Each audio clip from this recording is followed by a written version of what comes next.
Zenko, and today is August 30th, 2012, and I would like to discuss with you student success and how working together between teachers and parents will help lead to this success. First, let's take a look at an article written by Andrea Cantor. She states that home and school, everyone shares the goal of helping children learn and feel successful. Our goal as both educators and parents is to help set kids up for success, to help them grow as citizens so that they can learn to make their own decisions as they grow older. Research has proven that when parents and teachers work together, everyone benefits. Students earn better grades and tend to perform better on tests and show better attitudes and have the drive to want to learn. Parent involvement has to be a partnership between the family and the school to make sure that children are learning to the best of their ability. They need to feel safe and supported, and parents need to be informed and involved when it comes to making decisions that affect their child's education. Parents and teachers both need to put forth an effort into creating a long-lasting, trusting relationship.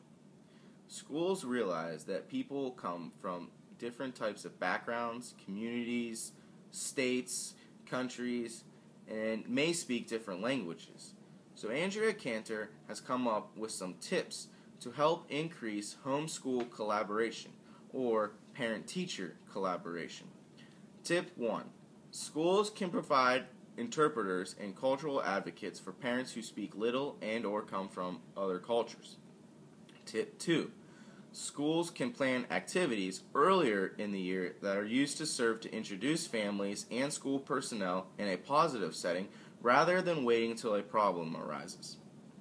Tip 3. Teachers can provide parents with periodic updates of class activities, assignments, and expectations. Tip 4. Schools can host presentations, workshops, homework guides, and many more for parents to help support their child. And lastly, tip 5.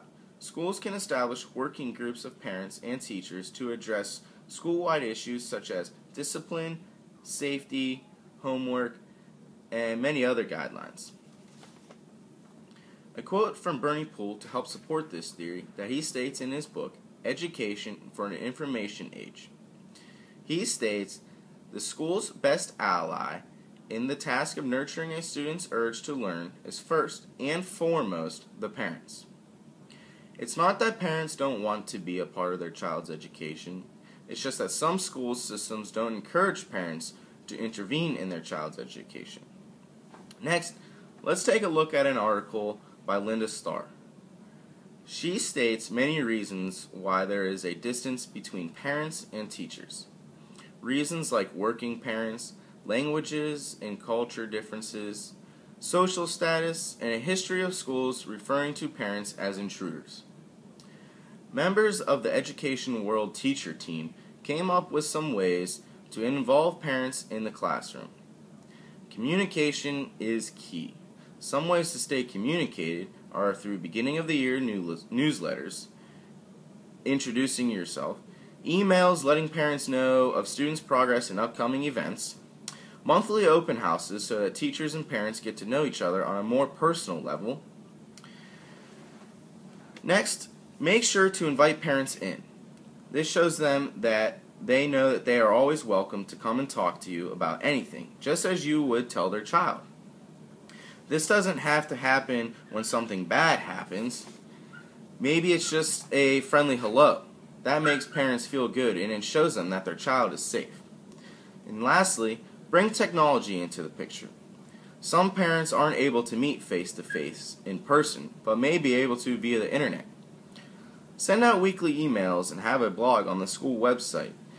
Gets parents to know each other. Both these articles list many reasons on how to bring teachers and parents closer together. So now there is no reason not to have a relationship with your child's teacher. These articles show you that it takes both to make it work, kind of like a marriage. But if that relationship is broken, then the future of schools or student success might be in jeopardy. Now I'm going to take you to an interview that I conducted with my field-based educator, Jillian Babish. Jillian is an elementary teacher facilitator at PA Cyber Her job requires her to work with both parents and students.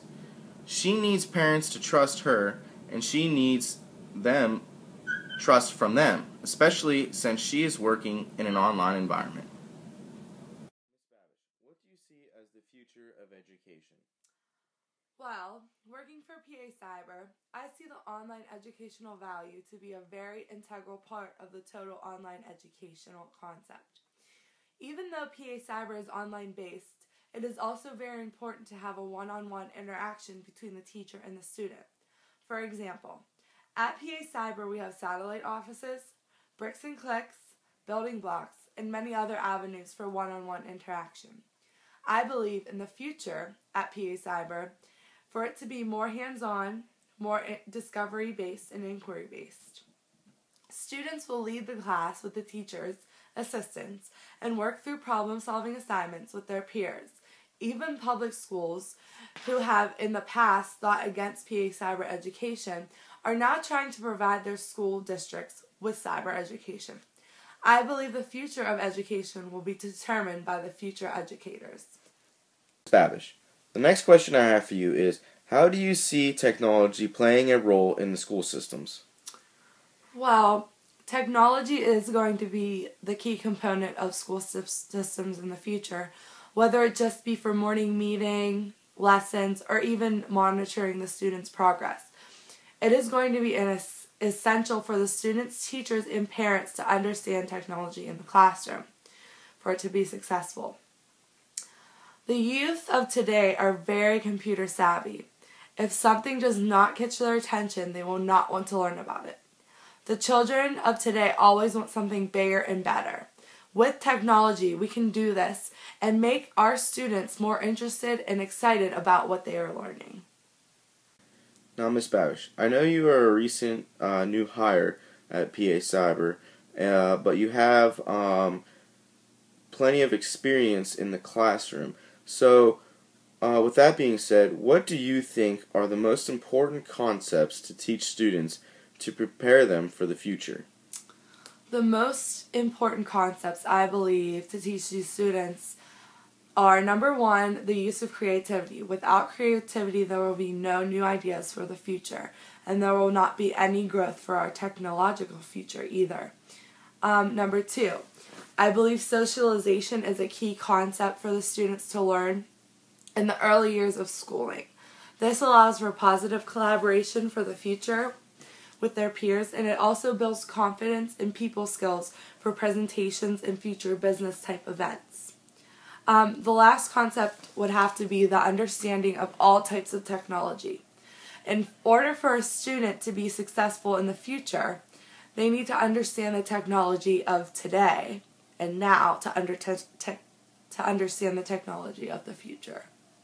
That's all I have for you today, Miss Babish. First of all, I'd like to thank you for allowing me to shadow you for my field-based experience for Franciscan University.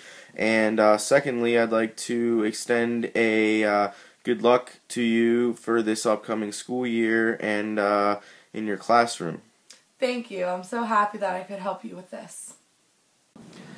After reading both articles and conducting my interview with Miss Babish, I have learned a few important tips that I must incorporate into my classroom in order for me to be a successful teacher in the future. I am going to set 3 goals for myself based off of this activity. First, I am going to try my hardest to have a strong, long-lasting relationship between myself and my students' parents. The first thing I would do is to host a meeting at the beginning of the school year to introduce myself to parents and also allow the parents to introduce themselves to me. Next, I am going to send parents and students a contract that states my rules, guidelines, regulations, and expectations. This is a contract where both the parent and the student would sign it so that we are all on the same page. The contract will also state my contact information and also mention my open door policy. This way, both parents and students know that I am always there for them, no matter what the situation is. Lastly, I would try to incorporate technology both inside and outside of the classroom. Technology is constantly growing, and with newer and better things always coming about, that's where kids interests are. I will try my best to have access to the newest stuff and or trends. My goal is to keep students interested and motivated. I want them to want to wake up in the morning and want to go to school. And I believe that technology is a way to do that, whether it's online or live. It displays hands-on activities and it forces kids to interact with things that they may not have access to outside of the classroom. The outside technology is more for the parents. I want to set up a blog on the school website for parents so that they can see weekly assignments and events that may be coming up in the future. I feel it is important that parents know what their students are working on and what homework they have and when it's due. This will force parents to stay involved in their child's education. This blog will also be used for parents to interact with the teacher and other parents. Having a blog and being able to upload newsletters and things of that nature saves school so much money on postage, and it eliminates paper use. And that's all I have for you folks today. I'd like to say thank you for tuning in and listening to me talk about student success and how the importance of parent-teacher collaboration leads to student success. My name's Sean Zenko saying good night.